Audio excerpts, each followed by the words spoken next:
Today I want to show you one of my favorites ever DIY recipes, a whipped mango body mousse.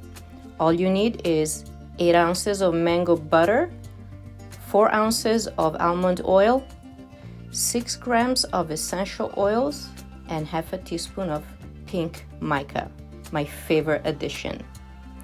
Starting off with mango butter, you need 8 ounces. Mango butter is great. It is similar to shea butter in consistency, so it's pretty soft, so you can break it off with your hands. But it is completely unscented, so any scent, essential oil you want to add will come through super nicely.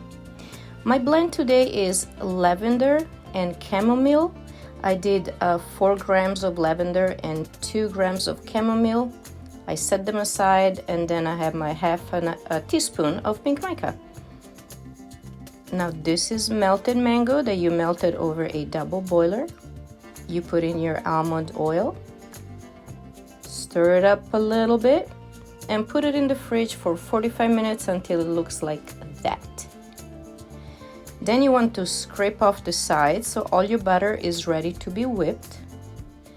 But before you whip it, you want to add the essential oils that you put aside earlier. Now you're ready to whip it up, whip it.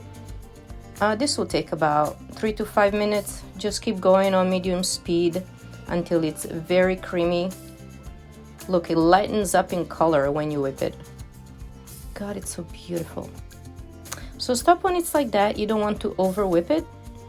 Stir it up, make sure there are no pieces attached to the sides of your bowl.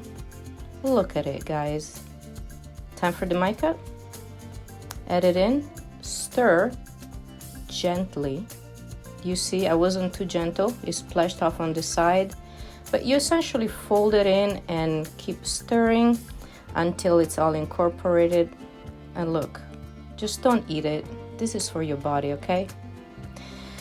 Then you want to scoop it in a jar. Grab a big jar. You're gonna use this thing, and voila! You put this all over your body. It's beautiful, smells great.